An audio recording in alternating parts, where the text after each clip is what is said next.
조선일보 2020년 1월 24일 금요일자 박정훈 칼럼을 읽겠습니다. 제목: 무능한 줄로만 알았는데 선수였다.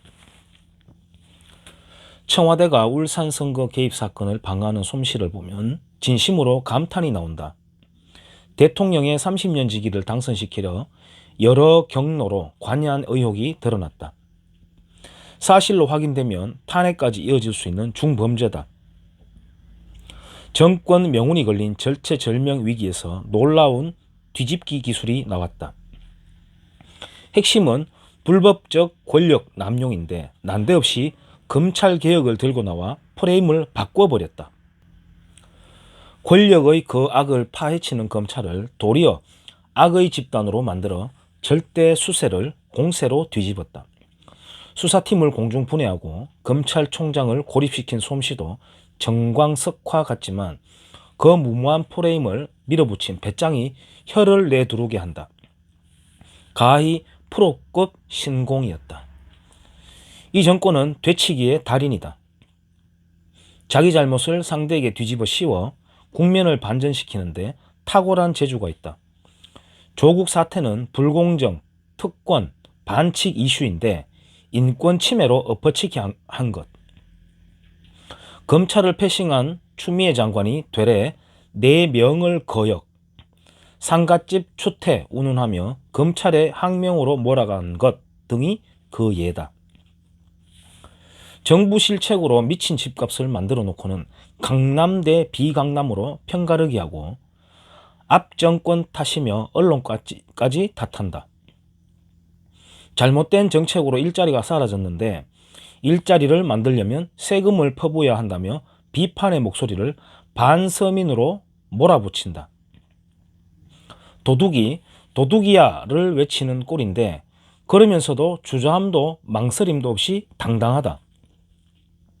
3년 전 문재인 대통령의 취임사를 꺼내본다. 분열, 갈등의 정치를 끝내겠다. 제왕적 권력을 나누겠다. 고르게 인재를 등용하겠다. 특권, 반칙 없는 세상을 만들겠다. 이 현란한 미사 여구들이 지금 어떤 지경에 이르렀는지 우리는 알 수 있다.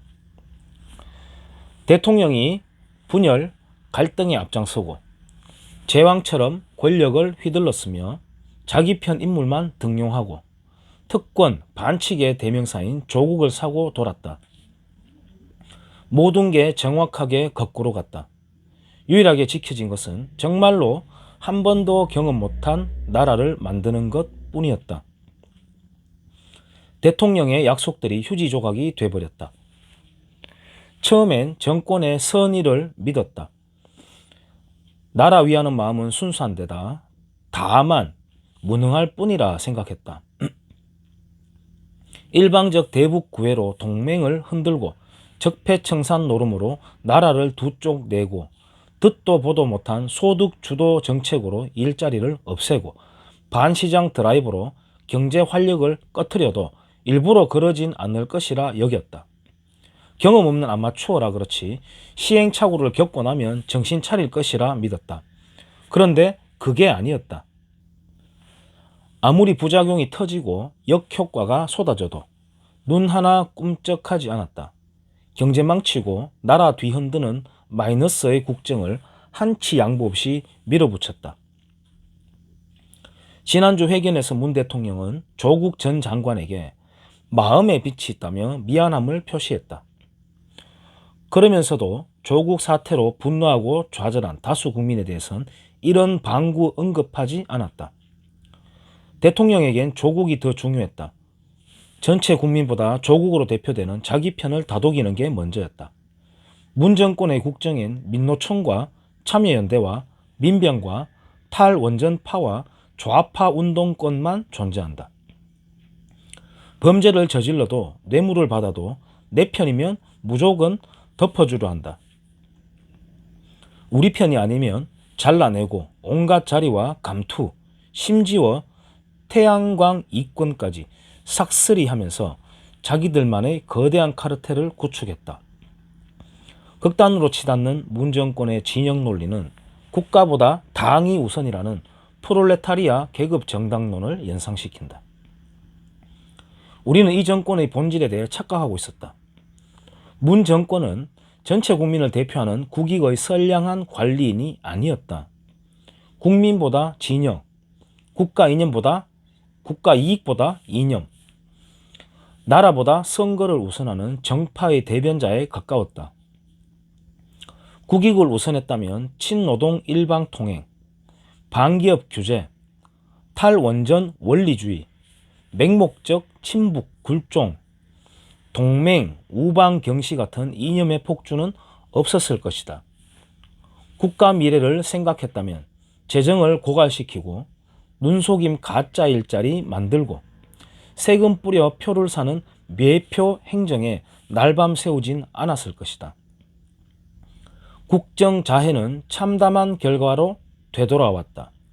경제가 쪼그라들고 살림살이가 어려워지고 공정과 정의가 위기에 몰렸으며 동맹에 금이 가고 대북 구애가 모욕으로 돌아왔다.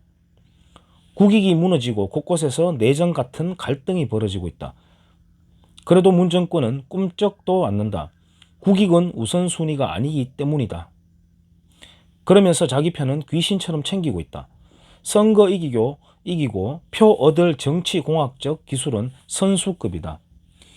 이제 확실히 알게 됐다. 문 대통령은 애초부터 취임사 약속들을 지킬 생각이 없었다. 모든 국민의 대통령이 되겠다는 말은 애당초 허언이었다. 상식적으로 이해 불가능한 1년의 국정자해극은 무능 때문이 아니라 이 정권의 태생적 본질이었다. 남은 2년도 결코 변하지 않을 것이다. 나라 망가져도 아랑곳 않는 막무가내 정권을 대하는 방법은 하나밖에 없다. 선거로 심판하는 것이다. 이상입니다.